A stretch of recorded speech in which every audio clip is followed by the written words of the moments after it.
Bismillahirrahmanirrahim. Assalamualaikum warahmatullahi wabarakatuh. Alhamdulillahi rabbil alamin. Wa usalli wa usallim ala ashrafil anbiya'i wa imamil mursalin Nabina Muhammadin wa ala alihi thayyibin wa ashabihi gurril mayamin. Afdalus salati wa atammu taslim. Allahumma alimna ma yanfa'una wanfa'na bima 'allamtana وزدنا علما يا ربنا وأصلح لنا شأننا كلها ولا تكلنا إلى أنفسنا طرفة عين. Ma'asyiral muslimin wal muslimat, a'azzani Allah wa iyyakum. Kita bersyukur kepada Allah karena Allah Subhanahu wa taala senantiasa memberikan nikmatnya kepada kita, yaitu nikmat Islam, nikmat iman, nikmat sunnah, nikmat bisa menghadiri majelis ilmu. Ini adalah karunia-karunia yang sangat besar yang tidak bisa ditukar dengan nilai harta sebesar apapun. Maka wajib bagi kita untuk terus bersyukur dengan istiqomah mempertahankan nikmat ini, terus menuntut ilmu agama sampai kita meninggal dunia. Salawat dan taslim semoga tetap tercurahkan kepada junjungan kita Nabi besar Muhammad sallallahu alaihi wasallam, juga kepada seluruh keluarganya, para sahabatnya dan umatnya yang setia mengikuti tuntunannya sampai hari kiamat. Kemudian ma'asyiral muslimin wal muslimat, seperti biasanya kita akan sama-sama mengkaji kitab Riyadhus Shalihin, taman bagi orang-orang soleh, yang ditulis oleh Imam An-Nawawi rahimahullahu ta'ala. Dan kita masih membahas bab yang ketiga, yaitu bab as-sabru, bab tentang kesabaran. Hadis terakhir yang kita pelajari pada pertemuan sebelumnya yaitu kisah sahabat Umar ibn Khattab tentang kesabaran beliau menghadapi sebagian rakyatnya yang jahil, sebagian rakyatnya yang tidak beradab kepada penguasa atau kepada presiden. Namun bagaimana sahabat Umar ibn Khattab selalu bersabar tatkala dibacakan firman Allah Subhanahu wa taala, khudil afwa wa'mur bil 'urfi wa a'rid 'anil jahilin, yaitu berilah maaf dan amar ma'ruf, perintahkan yang ma'ruf, wa a'rid 'anil jahilin, dan berpaling dari orang-orang jahil.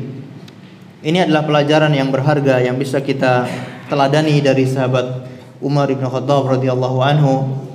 Di antaranya adalah sebagaimana kata sahabat Abdullah bin Abbas, kata beliau bahwasanya wa kana waqifan 'inda kitabillahi ta'ala. Sahabat Umar bin Khattab selalu berhenti ketika dibacakan ayat Allah Subhanahu wa taala. Walaupun beliau punya pendapat, beliau punya ego, tapi ketika dibacakan ayat Allah Subhanahu wa taala, beliau runtuhkan semua pendapatnya, runtuhkan semua egoisnya, dan beliau mengedepankan ayat Allah Subhanahu wa taala. Dan juga ayat yang dibacakan ini adalah ayat yang merupakan kaedah di dalam kita bermuamalah dengan sesama manusia. Ketika seseorang bermuamalah dengan orang lain, maka ada hal-hal yang tidak dia senangi atau ada perilaku orang lain yang membuat dia tidak suka, maka jadikan ayat ini sebagai pegangan, yaitu apa? Khudil afwa. Ketika ada orang lain yang membuat perkara atau melakukan hal-hal yang tidak kita sukai, maka khudil afwa, berikan maaf kepada orang tersebut. Kemudian wa'mur bil 'urfi, kalau kita mampu maka perintahkan yang ma'ruf dan cegah yang mungkar. Kalau kita bisa menyampaikan, meluruskan ketika dia berbuat kesalahan, maka sampaikan, perintahkan yang ma'ruf. Kemudian wa'arid 'anil jahilin, berpaling dari orang-orang jahil. Tidak usah diladeni ketika ada orang jahil yang berkomentar macam-macam, ada orang jahil yang menghina kita ataupun melakukan hal-hal yang buruk kepada kita, dan kita mengetahui dia adalah orang yang jahil, maka fa'arid 'anil jahilin, berpaling dari orang-orang jahil tersebut. Kalau diladeni maka kita menjadi jahil juga, maka sikap kita adalah berpaling dari orang seperti itu. Maka di sini sahabat Umar bin Khattab radhiyallahu anhu, beliau berpaling dari orang yang jahil tersebut. Kemudian di sini juga bagaimana akhlak seorang pemimpin. kepada rakyatnya. Seorang pemimpin, seorang penguasa dituntut untuk bersabar terhadap rakyatnya. Karena ada di sebagian rakyat itu yang memiliki sifat yang tidak baik. Ada rakyatnya yang sifatnya itu buruk, akhlaknya tidak ada sopan santunnya. Maka seorang pemimpin harus memiliki kesabaran menghadapi rakyat tersebut. Contohnya sahabat Umar Ibn Khattab, beliau bersabar ketika ada rakyatnya yang tidak sopan ataupun tidak berakhlak kepada beliau. Kita lanjutkan hadis berikutnya, yaitu hadis yang ke-24, ya, hadis yang ke-24. Wa an Ibnu Mas'ud radhiyallahu anhu anna Rasulullah sallallahu alaihi wasallam qala innaha satakunu ba'di athratun wa umurun tunkirunaha. Qalu ya Rasulullah fama ta'muruna? Qala tu'adduna al-haqqa alladhi 'alaikum wa tas'aluna Allah alladhi lakum. Hadis muttafaqun alaih. Dari sahabat Ibnu Mas'ud radhiyallahu anhu bahwasanya Rasulullah sallallahu alaihi wasallam bersabda, sesungguhnya akan ada para pemimpin-pemimpin, para penguasa setelah sepeninggalanku, atharatun, yang lebih mementingkan dirinya. Dia memakan harta rakyat untuk kepentingan pribadinya, lebih mementingkan pribadinya. Wa umurun tunkirunaha, dan ada perkara-perkara yang dilakukan oleh pemimpin tersebut yang kalian mengingkarinya, tidak sesuai dengan agama kalian. Qalu, maka ada sahabat yang bertanya, ya Rasulullah, fama ta'muruna? Kalau begitu, apa yang engkau sarankan, apa yang engkau wasiatkan kepada kami? Beliau pun bersabda, tu'addunal haqqal ladzi 'alaikum. Tetap kalian berikan hak yang menjadi kewajiban kalian. Walaupun kalian menjumpai pemimpin yang seperti itu modelnya, pemimpin yang zalim, pemimpin yang sewenang-wenang makan harta rakyat untuk kepentingan pribadi, untuk keluarganya, walaupun seperti itu pemimpinnya, kalian tetap tu'addunal haqqal ladzi 'alaikum, tetap memberikan hak yang menjadi kewajiban atas kalian. Lantas kalau hak kita bagaimana? Hak kita yang tidak diberikan oleh pemimpin tersebut bagaimana? Kata beliau, wa tas'alunallaha alladzi lakum. Kemudian kalau untuk hak kalian, mintalah kepada Allah Subhanahu wa taala. Ma'asyiral muslimin dan muslimat, a'azzani Allahu wa iyyakum. Hadis ini bercerita tentang bersabar dari rakyat ketika menghadapi pemimpin yang zalim. Dan perkataan Nabi sallallahu alaihi wasallam ini adalah sebuah mukjizat. Beliau di saat beliau memimpin, maka akan damai, akan aman, tidak ada pemimpin yang zalim. Kemudian di masa setelah sepeninggalan beliau, yaitu khulafa ar-rasyidun, pemimpin yang mendapatkan petunjuk, mereka hidup dalam kedamaian. Namun beliau sudah mengkabarkan bahwa nanti akan ada para pemimpin, para penguasa yang berbuat zalim, yang semena-mena, yang mengambil harta rakyat, yang menikmati harta rakyat itu untuk kepentingan dirinya ataupun keluarganya, atau dia membuat kebijakan, mengambil keputusan itu untuk kepentingan mereka atau golongannya mereka saja. Kalau begitu, apa yang kalian lakukan? Rasulullah sallallahu alaihi wasallam sudah mengkhabarkan, beliau memberikan wasiat, tetap kalian memberikan hak yang menjadi kewajiban kalian. Dan ini tentunya perkara yang sangat berat ketika rakyat dituntut untuk memberikan hak yang menjadi kewajiban mereka, dituntut untuk patuh kepada pemimpin, dituntut untuk taat kepada penguasa. Ketika ada bayaran, dituntut untuk memberikan hartanya, apakah ada pajak, apakah ada pemberian-pemberian yang lainnya, ini harus ditunaikan, dan ini tentunya sangat berat. Namun ini adalah pesan Rasulullah sallallahu alaihi wasallam. Dan Rasulullah sallallahu alaihi wasallam memberikan pesan seperti ini, itu harus kita terima sebagai umatnya, sebagaimana kita menerima pesan-pesan beliau kepada hal-hal yang lain.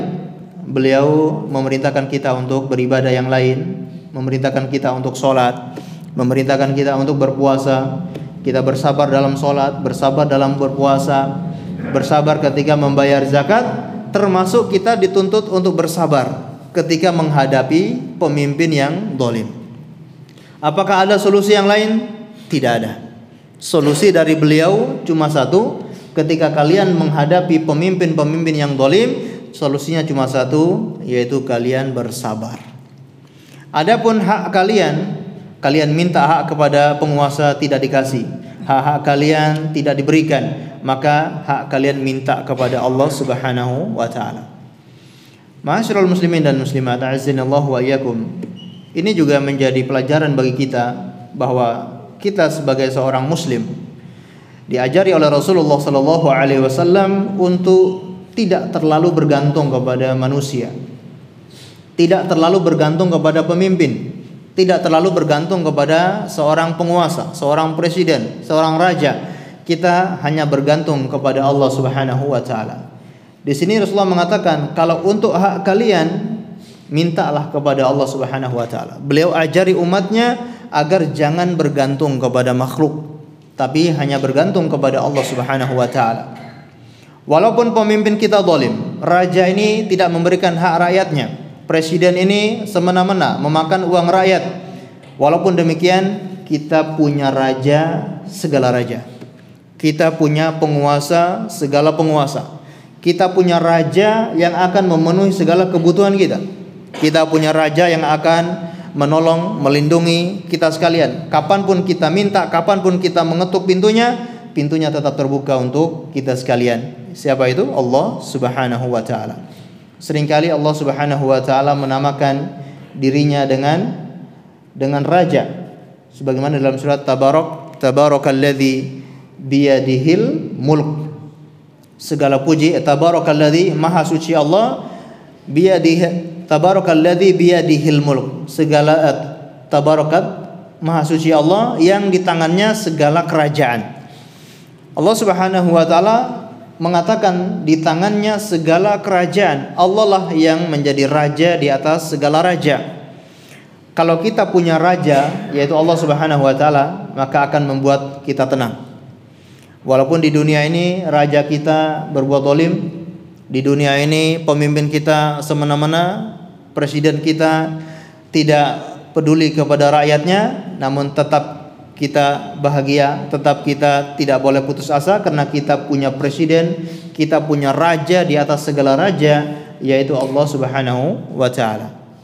Ini wasiat Rasulullah sallallahu alaihi wasallam agar kita tidak bergantung kepada makhluk. Kemudian di antara tujuan beliau mengatakan, adapun hak kalian maka mintalah kepada Allah Subhanahu wa taala. Di antara penafsiran para ulama yaitu agar kalian mendoakan hidayah untuk penguasa tersebut. Ketika penguasa itu tidak memberikan hak-hak kalian, mintalah kepada Allah untuk kebaikan penguasa itu. Minta kepada Allah memberikan petunjuk, hidayah, agar pemimpin ini bisa sadar, penguasa ini bisa baik. Kalau penguasa ini sudah baik, maka kebaikannya, manfaatnya akan dirasakan oleh seluruh rakyat. Jadi kita minta kepada Allah Subhanahu wa taala untuk memberikan hidayah kepada penguasa tersebut. Sanggup atau tidak? Ini penguasa sudah ngambil harta kita, bahkan memukul pundak-pundak kita gitu. Dicekik ya, dicekik bukan lehernya tapi dengan pajak dicekik setengah mati. Terus kita mendoakan kebaikan. Sanggup insyaallah? Nah, itulah akidah Ahlus Sunnah wal Jamaah. Walaupun kita didolimi, walaupun hak kita dirampas, hak kita tidak dikasih, lalu tetap seorang muslim yang berpemahaman akidah Ahlus Sunnah wal Jamaah selalu memohon, berdoa kepada Allah kebaikan untuk penguasanya. Karena kebaikan penguasa itu untuk kebaikan seluruh rakyat. Sebagaimana disebutkan dari Imam Fudail bin Iyad rahimahullahu taala, kata beliau, "Lau kanat li da'watun ma ja'altuha illa fi sultan." Seandainya aku memiliki satu doa yang mustajab, maka aku tidak gunakan doa itu melainkan untuk sultan, untuk penguasa. Beliau ditanya, kenapa? Jelaskan kenapa beliau berdoa seperti itu. Kata beliau, karena ketika sultan, ketika penguasa ini baik, maka manfaatnya akan didapatkan oleh rakyat. Tapi kalau saya gunakan untuk diri saya, maka kebaikan itu hanya saya yang merasakan. Tapi kalau untuk penguasa, dirasakan oleh banyak orang. Karena baiknya penguasa akan berakibat pada manfaat untuk orang banyak, dan begitu sebaliknya, buruknya penguasa itu akan berakibat pada keburukan bagi orang banyak. Dan Syekh Utsaimin rahimahullahu taala ketika menjelaskan hadis ini, beliau mengatakan bahwa sebab pemimpin itu berbuat zalim kepada rakyatnya itu karena ulah dari rakyat itu sendiri. Jadi kalau rakyat yang tidak baik, rakyat yang kurang bertakwa kepada Allah Subhanahu wa taala, rakyat yang kurang menjalankan kewajiban-kewajiban mereka kepada Allah, maka Allah akan timpakan ujian kepada mereka. Di antara ujian itu berupa pemimpin yang zalim, pemimpin yang merampas harta mereka, mengambil hak-hak mereka. Itu disebabkan karena ulah mereka sendiri. Maka ini menjadi introspeksi bagi kita sekalian, bagi kita yang menjadi rakyat, maka jadilah rakyat yang baik. Karena pemimpin yang baik itu berasal dari rakyat yang baik. Kalau sebelumnya dia menjadi rakyat tidak baik, maka ketika dia menjadi pemimpin, dia akan menjadi pemimpin yang tidak baik. Tapi kalau ketika jadi rakyat, dia menjadi rakyat yang baik, dia menjadi rakyat yang soleh, maka ketika dia menjadi pemimpin, insya Allah dia pun akan menjadi pemimpin yang soleh. Taib, ma'asyiral muslimin dan muslimat, a'azzani Allahu wa iyyakum. Kemudian hadis yang berikutnya masih mirip dengan hadis yang kita bacakan ini, yaitu wa an Abi Yahya Usaid ibn Khudair radhiyallahu anhu, anna rajulan minal ansar qala ya Rasulullah ala tasta'miluni kama sta'malta fulanan wa fulanan, faqala innakum satalqawna ba'di atharatan fasbiru hatta talqawni 'alal haudhi. Muttafaqun alaih. Dari Abi Yahya Usaid bin Khudair radhiyallahu anhu bahwasanya ada seorang laki-laki dari kalangan Ansar yang berkata kepada Rasulullah, wahai Rasulullah, mengapa engkau tidak menjadikan saya sebagai pegawai atau tidak mengambil saya sebagai pemimpin? Kama istamalta fulanan wa fulanan, sebagaimana engkau menjadikan fulan sebagai pemimpin, tapi saya tidak engkau jadikan sebagai pemimpin. Faqala, maka beliau pun bersabda, innakum satalqauna ba'di atharatan, sesungguhnya kalian nanti akan bertemu sepeninggalanku dengan pemimpin-pemimpin yang semena-mena, pemimpin-pemimpin yang lebih mementingkan dirinya sendiri. Fasbiru hatta talqauni 'alal haudi, kalau kalian bertemu dengan pemimpin seperti itu, maka bersabarlah. Fasbiru, bersabarlah sampai kapan? Sampai mati, sampai meninggal dunia. Hatta talqauni 'alal haudi, sampai kalian bertemu denganku di telagaku. Ma'asyiral muslimin dan muslimat, a'azzani Allahu wa iyyakum.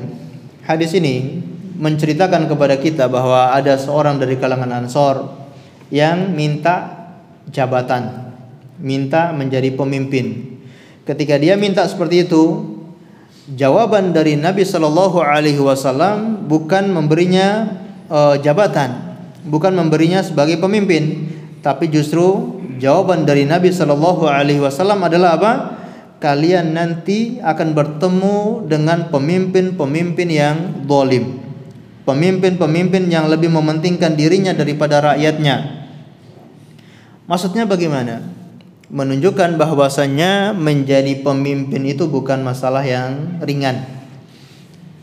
Engkau minta pemimpin, engkau minta menjadi pejabat, engkau minta menjadi pemimpin, menjadi penguasa, itu bukan perkara yang ringan. Menjadi pemimpin itu perkara yang berat, karena kalian nanti akan bertemu dengan model pemimpin-pemimpin yang seperti itu. Mereka akan mementingkan dirinya sendiri, tidak peduli dengan rakyat. Bahkan harta rakyat mereka makan untuk kepentingan mereka sendiri. Agar beliau menasihatkan kepada orang ini sadar, menjadi pemimpin itu perkara yang berat, bukan perkara yang ringan. Ada orang-orang yang dikasih kepemimpinan ternyata dia tidak berhasil. Dan banyak juga yang ketika dikasih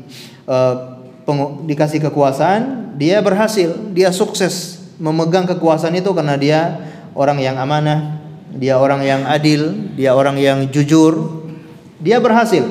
Tapi banyak juga orang-orang yang ternyata gagal dalam masalah ini. Mereka dikasih kedudukan, ternyata mereka gunakan kedudukan itu untuk sia-sia, untuk kepentingan diri mereka sendiri. Dan betapa banyak orang-orang yang gagal dalam masalah ini. Karena menjadi pemimpin itu godaannya, fitnahnya sangat berat, fitnahnya sangat besar. Apakah fitnah harta, belum lagi ada proyek. Ya, ketika ada proyek, mungkin dia lebih dahulukan keluarganya. Ya Pak ya, semua keluarganya yang memegang proyek-proyek strategis negara misalkan. Kemudian kebijakan-kebijakan yang dia ambil itu untuk kekayaan pribadi, sedikit yang untuk kepentingan rakyat.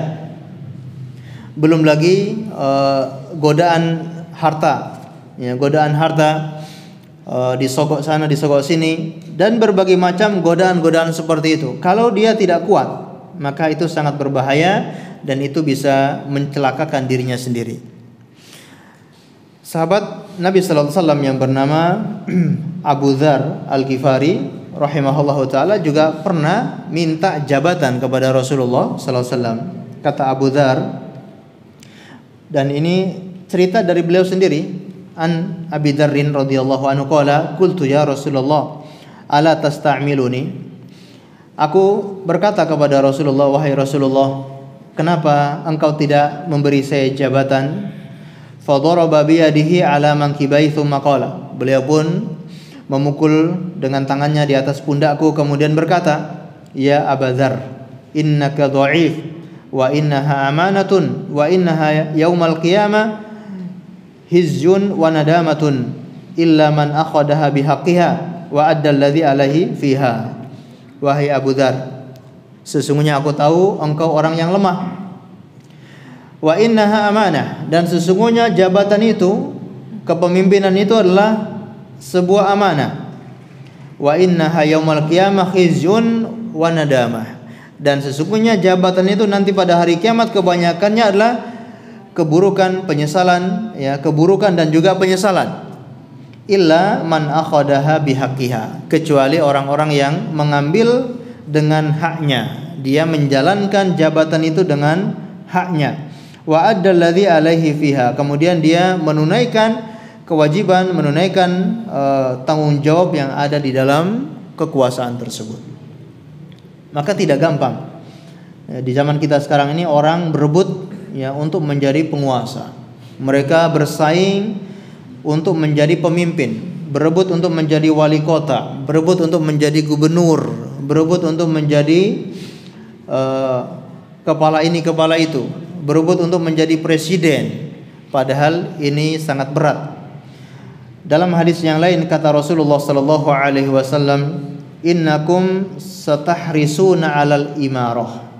Sesungguhnya kalian nanti akan berlomba-lomba untuk mendapatkan kekuasaan. Wa satakunu nadamatan yaumal qiyamah, dan itu semua nanti akan menjadi penyesalan pada hari kiamat. Karena tidak mudah, ya. Banyak orang yang tidak berhasil ketika dikasih jabatan, dan yang ada dia akan menyesal nanti pada hari kiamat. Kenapa? Kalau dia tidak menjalankan dengan haknya, nanti pada hari kiamat semua orang akan menuntut kepada orang tersebut. Bayangkan satu negara nuntut kepada presiden itu, satu negara nuntut kepada wakil rakyat itu, satu negara atau satu kota nuntut kepada wali kota itu, satu kabupaten nuntut kepada bupati itu, satu kecamatan nuntut kepada pak camat, satu desa nuntut kepada kepala desa, pak lurah, dan seterusnya. Nah, ini satu orang saja, ketika seorang menyakiti tetangganya saja itu sudah sangat berat, nanti dituntut pada hari kiamat. Ketika orang berbuat dolim kepada satu orang, itu sudah sangat berat di hari kiamat. Apalagi dia berbuat dolim kepada orang banyak, resikonya sangat berat. Maka ini nasihat beliau kepada sahabat ini yang minta jabatan. Kata beliau, sesungguhnya nanti akan ada penguasa-penguasa yang zalim, yang mereka lebih mementingkan diri mereka sendiri. Maka solusinya apa? Fasbiru. Beliau mengingatkan kepada kita untuk selalu bersabar. Dan juga kata beliau sallallahu alaihi wasallam bahwa nanti akan ada pemimpin-pemimpin yang menyalahgunakan harta rakyat. Sebagaimana dari Khawlah binti Qais, kata beliau, sami'tu an-nabiyya sallallahu alaihi wasallam yaqul, aku mendengar Nabi sallallahu alaihi wasallam bersabda, inna rijalan yatakhawwaduna fi malillahi bighairi haqqi falahumun naru yaumal qiyamah. Sesungguhnya ada sekelompok orang yatakhawwaduna fi malillah, yang menyalurkan harta Allah tidak sesuai haknya. Harta Allah di sini maksudnya adalah harta rakyat. Mereka menggunakan harta rakyat tidak sesuai dengan haknya. Apa balasan bagi orang seperti itu? Falahumun naru yaumal qiyamah. Nanti pada hari kiamat mereka akan langsung dimasukkan ke dalam api neraka. Harta rakyat ya, mereka gunakan untuk kepentingan pribadi. Walaupun tidak untuk kepentingan pribadi, ya, membuat kebijakan-kebijakan yang boros, kebijakan-kebijakan yang berfoya-foya. Dijelaskan oleh Syekh Utsaimin rahimahullahu taala, kata beliau, li'annahu akhbara bi amrin waqi' fa innal khulafa al-umara mundu ahdi ba'idin kanu yasta'thiruna bil mal wa najiduhum ya'kuluna israfan wa yashrabuna israfan wa yalbasuna israfan wa yaskununa israfan wa yarkabuna israfan. Dan perkataan Nabi sallallahu alaihi wasallam ini benar, karena nanti akan ada dan sudah ada sejak lama para khulafa, para khalifah-khalifah, para amir-amir, mereka itu apa? Menggunakan harta ini untuk makan secara berlebihan, secara israf, secara boros. Mereka untuk minum dengan boros, berlebihan, untuk buat beli pakaian dengan secara boros. Kemudian mereka untuk tempat tinggal juga secara boros, untuk kendaraan juga boros. Ya. Padahal tempat tinggalnya sudah bagus, harus dibuatkan istana yang lain. Ya, istananya sudah bagus, dibuatkan istana yang baru dengan uang rakyat. Kendaraannya padahal masih bisa digunakan, masih bagus. Dia punya anggaran untuk kendaraan yang baru. Padahal rakyatnya banyak yang melarat, banyak yang membutuhkan harta, tapi dia gunakan dengan atas nama apa? Kepentingan dinas, kepentingan pemerintah dan seterusnya. Dan akan ada orang-orang yang sembarangan menggunakan harta rakyat tersebut, atau bahkan membuat gaji, ya, gaji pegawai dengan sangat mahal, padahal kerjaannya cuma sedikit, tapi gajinya itu sangat besar. Alasannya supaya nggak usah korupsi. Tapi tetap aja begitu gajinya dinaikkan, tetap aja korupsi. Ya. Karena namanya jiwa itu yang sudah rakus tetap aja rakus. Ya, dikasih satu lembah emas, dia akan cari lembah emas yang lain. Ya, nggak bisa dengan solusi seperti itu. Kalau pengen hilangkan korupsi, yaitu dengan dirampas, diambil hartanya, dimiskinkan, ataupun dengan dipotong tangannya. Ya. Kalau kita pakai hukum qisas, walaupun itu bukan mencuri, ya. Korupsi itu bukan hukum mencuri, tapi bisa hukum ta'zir. Bisa potong tangan, bisa langsung potong kepala. Namanya hukum ta'zir, ya. Kalau hukum mencuri potong tangannya, kalau ta'zir itu kalau terlalu berat bisa langsung kepalanya yang dipotong. Taib. Jadi ada penguasa-penguasa yang semena-mena menggunakan harta rakyat itu tidak pada tempatnya, tidak sesuai haknya, maka mereka nanti akan disiksa di neraka. Dan wasiat Nabi sallallahu alaihi wasallam kepada umatnya, ketika kita mendapati pemimpin seperti itu, fasbiru, tetap sabar. Tidak ada solusi lain, bersabar, dan sabar ini tidak ada habisnya, tidak ada ujungnya kecuali sampai kita meninggal dunia. Jadi kalau ada pemimpin yang zalim, tetap sabar, tetap sabar. Hartanya kita diambil, pajaknya selalu dinaikkan, tetap sabar. Sampai kapan? Sampai mati. Sampai menghadap dengan atau bertemu dengan Rasulullah sallallahu alaihi wasallam di telaganya beliau. Dan beliau sudah berjanji di antara sebab yang membuat orang itu bisa minum dari telaga Rasulullah adalah di antaranya sabar. Sabar menghadapi pemimpin yang zalim. Ini sebab agar orang itu bisa mudah minum dari telaganya Rasulullah sallallahu alaihi wasallam. Di saat semua orang sangat butuh untuk minum, mereka kehausan di padang mahsyar, matahari didekatkan sejauh 1 mil, orang tenggelam dengan keringatnya karena kepanasan, kita sangat butuh dengan air, kita butuh dengan minuman. Ada orang-orang yang punya keistimewaan, mereka bisa minum di telaganya Rasulullah SAW. Di antara sebabnya karena mereka sabar menghadapi pemimpin yang zalim.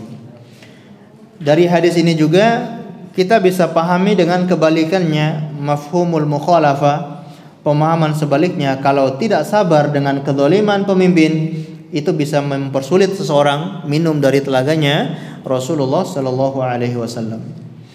Karena disebutkan oleh Rasulullah SAW bahwa ada orang-orang yang dihalangi tidak bisa minum dari telaganya beliau.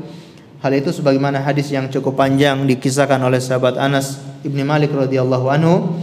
Kata beliau, bainama Rasulullah sallallahu alaihi wasallam data yaumin baina adhurina id aqfa iqfa'atan thumma rafa'a ra'sahu mutabassima. Ketika Rasulullah SAW duduk bermajelis bersama kami, tiba-tiba beliau terkantuk sejenak, kemudian beliau mengangkat kepalanya mutabassiman, langsung tersenyum. Faqulna, kami bertanya, ma adhakaka ya Rasulullah, apa yang membuat engkau tersenyum wahai Rasulullah? Qala unzilat alayya anifan suratun faqara'a bismillahirrahmanirrahim inna a'tainakal kautsar fasalli li rabbika wanhar inna syani'aka huwal abtar. Baru saja turun kepadaku sebuah surat, beliau pun membaca surat Al-Kautsar, inna a'tainakal kautsar, sesungguhnya kami telah memberikan kepadamu Al-Kautsar. Beliau bertanya kepada para sahabatnya, "Tsumma qala atadruna mal kautsar?" Menurut kalian apa itu Kautsar? Qulna Allahu wa rasuluhu a'lam. Allah dan Rasulnya yang lebih tahu. Qala fa innahu nahrun wa'adanihi rabbi azza wa jalla wa alaihi khairun katsir. Sesungguhnya Al-Kautsar itu adalah sungai yang dijanjikan oleh Allah kepadaku, dan di sungai itu adalah kebaikan yang sangat banyak. Wa huwa haudun taridu alaihi ummati yaumal qiyamah. Dan Kautsar juga adalah telaga yang nanti akan singgah di sana umatku pada hari kiamat. Aniyatuhu adadun nujum, gelas-gelasnya itu sebanyak jumlah bintang yang ada di langit. Sangat banyak ya gelas-gelas yang tersedia. Fayukhtalijul al-'abdu minhum. Ada seorang hamba yang diusir darinya. Fa aqulu rabbi innahu min ummati. Aku berkata, wahai Allah, sesungguhnya itu dari umatku. Fayaqul ma tadri ma ahdatsat ba'dak. Engkau tidak tahu apa yang mereka perbarui sepeninggalan engkau. Ini menjadi dalil ada orang-orang yang tidak bisa minum dari telaganya Rasulullah sallallahu alaihi wasallam. Nas'alullah as-salama wal afiyah. Di antara sebabnya yang pertama karena mereka merubah agamanya, alias orang-orang murtad. Sepeninggalan Rasulullah banyak orang-orang yang murtad ke agama nenek moyang mereka. Padahal di masa Rasulullah mereka masuk Islam, tapi begitu Rasulullah meninggal dunia mereka murtad. Di antara sebab yang lain karena mereka orang-orang munafik. Ya, mereka orang-orang munafik. Kelihatannya umatnya Rasulullah, tapi ternyata mereka menyembunyikan kekafiran. Termasuk pemahaman dari hadis ini juga adalah mereka yang merubah ajaran Rasulullah sallallahu alaihi wasallam, alias melakukan perbuatan-perbuatan bid'ah yang tidak sesuai contoh Rasulullah, mengada-ngada perkara baru dalam urusan agama. Ini berhati-hati karena akan dihalangi dari telaganya Rasulullah sallallahu alaihi wasallam. Termasuk pemahaman dari hadis tadi yang kita baca, tidak sabar dengan kedoliman penguasa. Kita diajari oleh Rasulullah untuk bersabar. Namun ada orang-orang yang tidak bersabar menghadapi kedoliman penguasa, sehingga mereka tidak taat kepada pemimpin. keluar untuk memberontak, mengangkat senjata kepada pemimpin-pemimpin tersebut, atau mereka tidak mendengar dan taat kepada penguasa itu, maka mereka dihalangi dari telaganya Rasulullah sallallahu alaihi wasallam. Kaedahnya akidah Ahlussunnah wal Jamaah, apapun kedzaliman pemerintah, kedzaliman pemimpin, wajib bagi rakyat untuk tetap as-sam'u wat ta'ah, tetap mendengar dan taat. Walaupun mereka mengambil harta, memukul pundak-pundak kita, tetap wajib taat sampai meninggal dunia dan bersabar atas keburukan tersebut sampai bertemu dengan Rasulullah sallallahu alaihi wasallam. Tidak ada solusi yang lain kecuali kalau kalian melihat kekafiran yang nyata, kekufuran yang nyata dari penguasa kalian, barulah dikecualikan kalian boleh memberontak keluar untuk memerangi pemerintah tersebut, yaitu kalian melihat kufrun bawah, kekafiran yang nyata. Contohnya apa? Dihalangi tidak boleh pakai jilbab, kemudian dihalangi tidak boleh mengumandangkan azan, tidak boleh mengadakan sholat Jumat, tidak boleh sholat Idul Fitri ataupun Idul Adha di lapangan, ya, dihalangi, ya, ada peraturan dari pemerintah seperti itu, maka di sini boleh, ya, kaum muslimin untuk melakukan penyerangan, walaupun tidak serta-merta semua itu harus selalu ada komandonya. Tidak setiap orang langsung melakukan pemberontakan, tapi semua itu harus berdasarkan fatwa para ulama, berdasarkan kebijakan-kebijakan pemuka-pemuka agama. Tidak sembarang orang yang mengambil keputusan itu.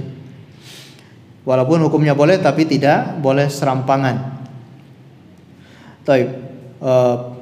Para ulama yang mereka bisa melihat mana yang lebih maslahat, apakah tetap bersabar atau memberontak kepada pemimpin itu ketika ada kekufuran yang nyata. Jadi semua kembali kepada keputusan ulama, tidak dengan keputusan atau hawa nafsu masing-masing. Allahu a'lam bishawab. Baik, ma'asyiral muslimin dan muslimat, azani Allahu wa iyyakum. Kita lanjutkan hadis yang berikutnya. Wa an Abi Ibrahim Abdullah ibni Abi Aufa radhiyallahu anhu anna Rasulullah sallallahu alaihi wasallam fi ba'di ayyamil lati laqiya fiha al-adu intadhara hatta idza malatis syamsu qama fihim faqala ya ayuhan nas la tatamannaw liqa'al adu was'alallaha al-afiyah fa idza laqitumuhum fasbiru wa'lamu anna al-jannata tahta dhilalis suyuf. Thumma qala an-nabiy sallallahu alaihi wasallam Allahumma munzilal kitab wa mujriyas sahab wa hazimal ahzab ihzimhum wansurna alaihim. Muttafaqun alaih. Dari Abi Ibrahim Abdullah bin Ibni Abi Aufa radhiyallahu anhu bahwasanya Nabi sallallahu alaihi wasallam di dalam sebagian hari-hari ketika bertemu dengan musuh, ketika di hari-hari perang, maka beliau menunggu datang waktu zuhur, hatta idza malatis syams, apabila matahari sudah tergelincir ke arah barat, matahari sudah menunjukkan waktu zuhur. Qama fihim, beliau pun berdiri untuk berkhutbah.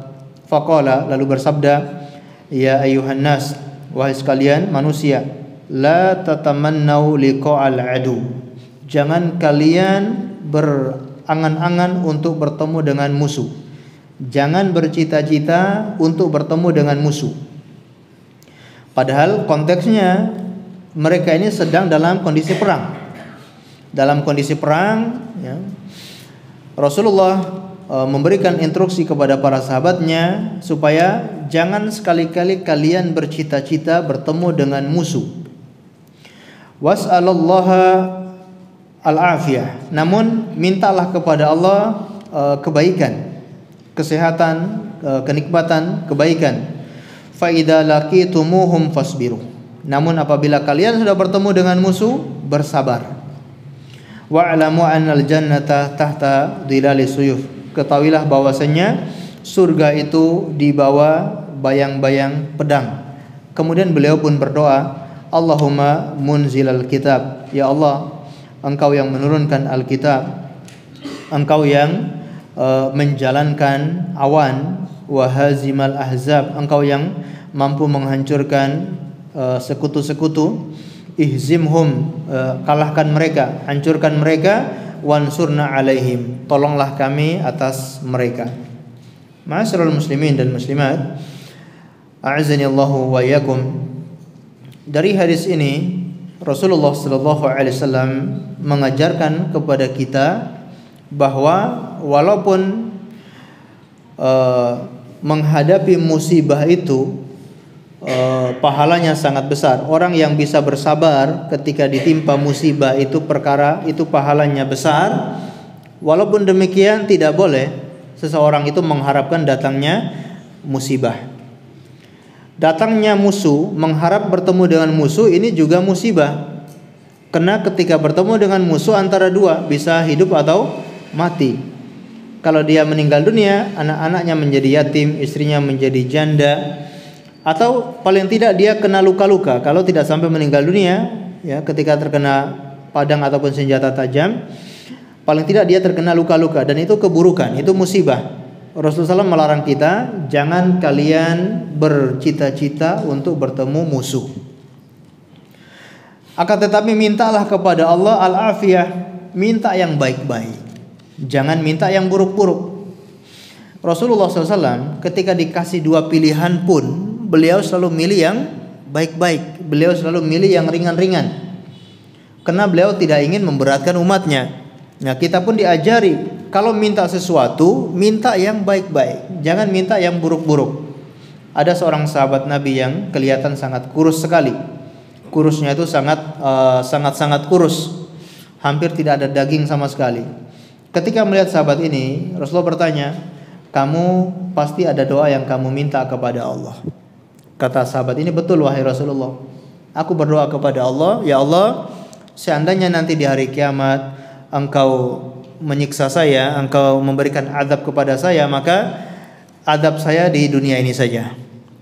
Jangan azab saya di hari kiamat, tapi azab saya ketika di dunia ini. Kata Rasulullah, innakum lan tutikun, kalian gak akan sanggup. Kenapa gak berdoa yang baik-baik saja? Kenapa tidak berdoa Allahumma arhamni, ya Allah rahmati saya, ya Allah kasihani saya, ya Allah berikan saya taufik, berkahi saya? Kenapa enggak berdoa yang seperti itu? Kenapa harus berdoa ya Allah turunkan musibah kepada saya? Ini enggak boleh. Ya, jangan kita berdoa yang buruk-buruk. Ya, ada orang yang kena, mungkin dia berbuat dosa, tobat, kemudian dia terjatuh lagi dalam dosa, sehingga dia berdoa seakan-akan minta jaminan kepada Allah Subhanahu wa taala. Ya Allah, ya kalau saya tidak berhenti dari dosa ini, siksa saya ya Allah. Ya Allah, siksa saya kalau saya enggak bisa berhenti dari dosa ini.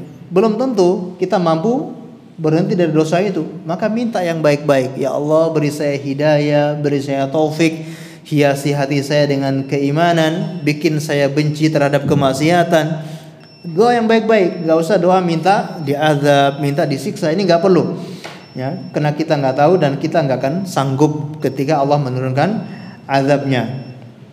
Namun di sini kata Nabi SAW, akan tetapi ketika kalian sudah berhadapan dengan musuh, fasbiru, tetap bersabar. Kalau sudah berhadapan dengan musuh, tidak boleh kabur.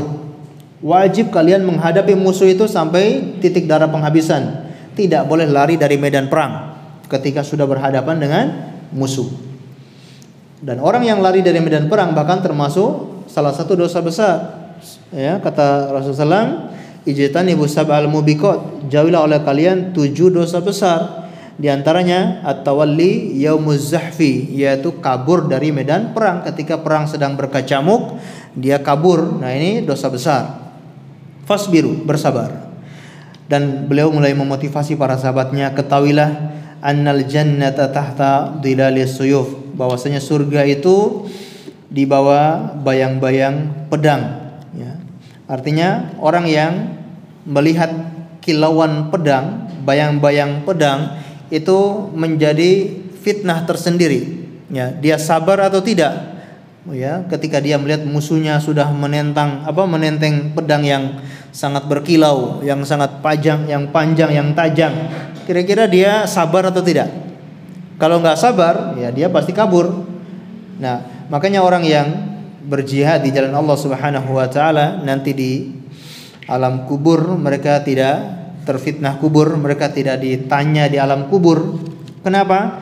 Karena cukup kilauan pedang itu menjadi fitnah bagi mereka, maka nggak perlu ditanya oleh malaikat mungkar dan nakir di alam kubur, karena mereka sudah menghadapi fitnah yang lebih besar daripada fitnah kubur, yaitu kilauannya pedang itu.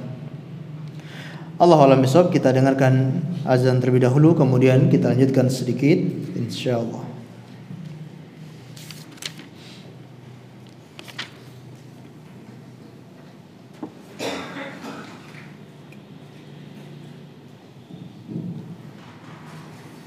Allahu Akbar,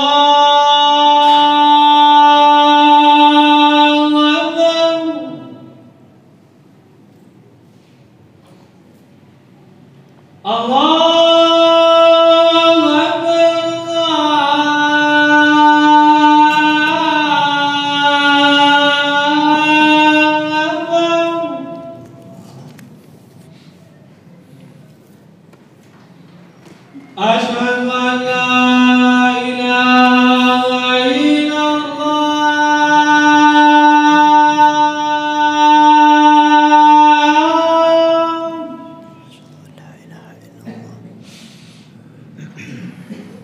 Asyhadu an la ilaha illallah.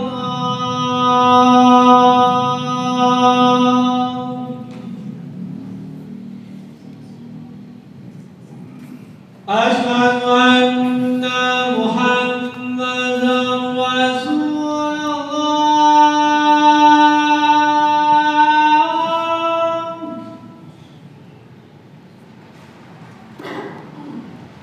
Asyhadu anna Muhammadan Rasulullah.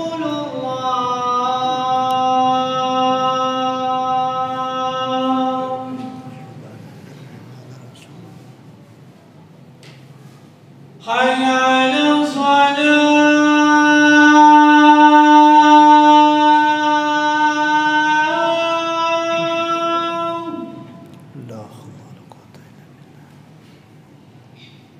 Hayya 'alas shalah.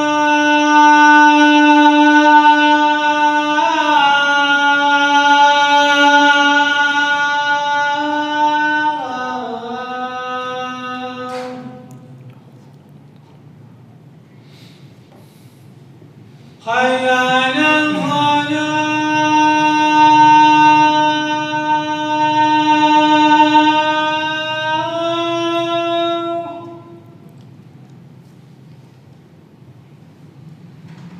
Hayya 'alal falah.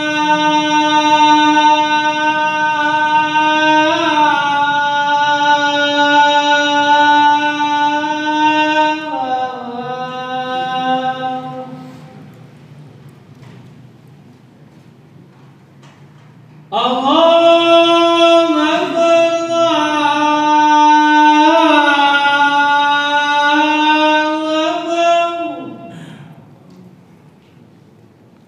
La ilaha illallah.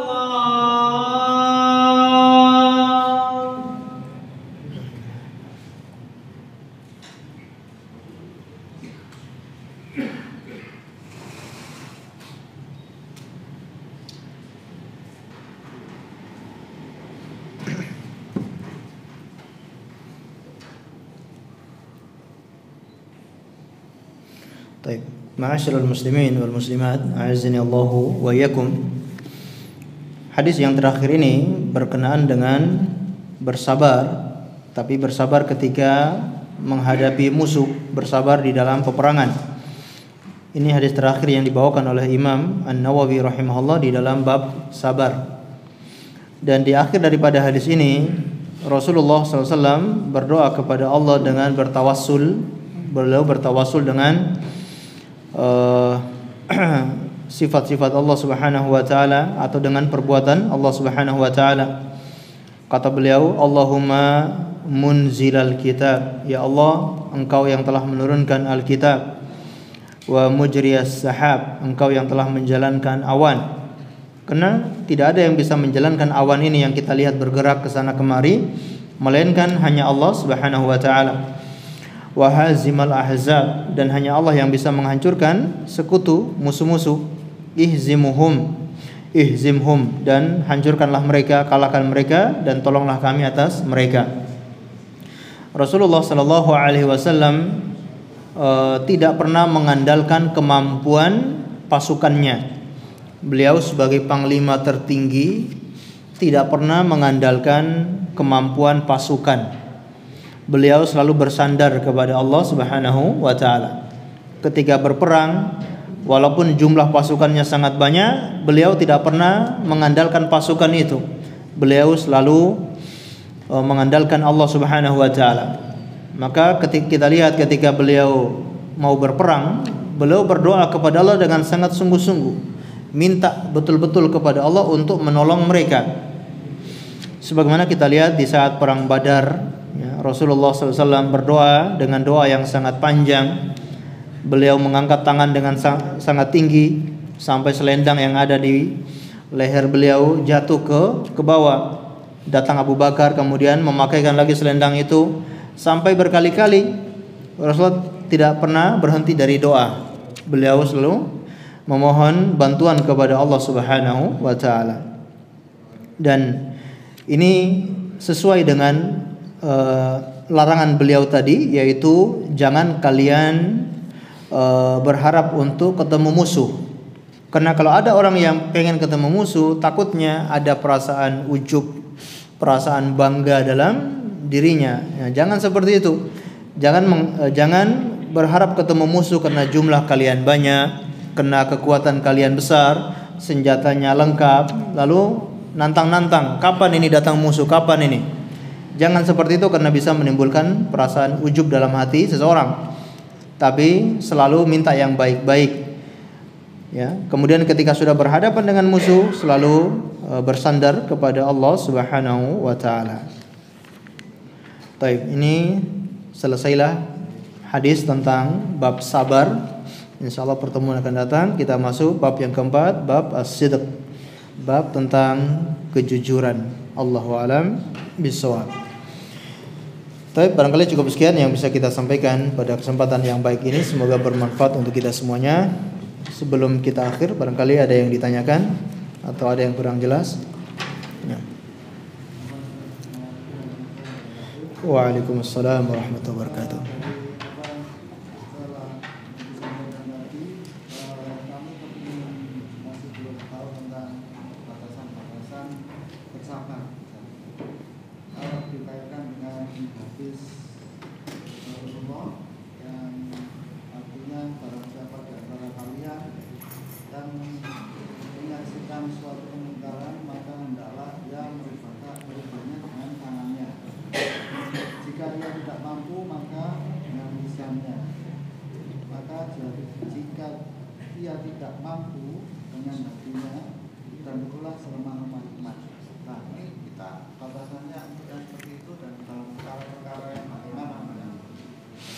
Lebih khusus sabar terhadap pemerintah yang dolim, itu Pak.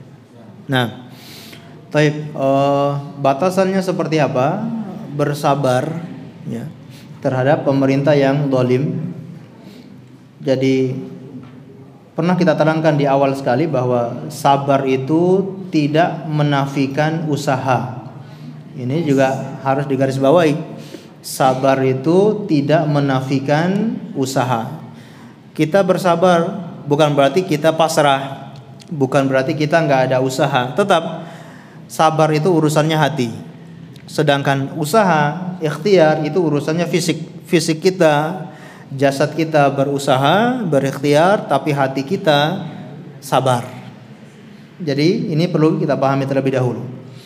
Nah, ketika ada pemimpin yang dolim, apakah kita kemudian pasrah begitu saja, harta kita diambil, kita dipukul, ya, kemudian kita bersabar? Maka ini sebuah kemungkaran.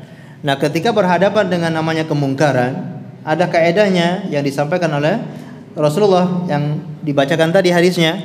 Ya, ini hadis yang sahih. Ya, idza ra'a minkum al-munkara falyughayyir biyadihi. Kalau salah seorang di antara kalian melihat kemungkaran, hendaknya dia merubah dengan tangannya, dengan kekuasaannya, dengan kebijakan-kebijakannya kalau mampu. Nah, kalau konteksnya ada penguasa yang zalim, kemudian ada pihak-pihak yang mampu merubah dengan kekuasaan, merubah dengan tangan mereka, nah itu lebih bagus. Jadi ini tentunya bukan rakyat biasa, ya. Mereka juga adalah para penguasa, atau mereka juga para wakil-wakil rakyat, atau mereka adalah para ulama yang punya akses, yang bisa menasehati penguasa tersebut. Maka dia bisa dengan tangannya. Baik, ya, dia punya, atau dia sebagai wakil, ya mungkin ketuanya ternyata zalim, wakilnya alhamdulillah baik, ya. Maka wakilnya ini harus bisa berusaha untuk mencegah kemungkaran dari ketuanya itu. Presiden zalim misalkan, kemudian wakilnya kiai. Nah, wakilnya ini harusnya bisa mencegah kezaliman daripada presiden itu.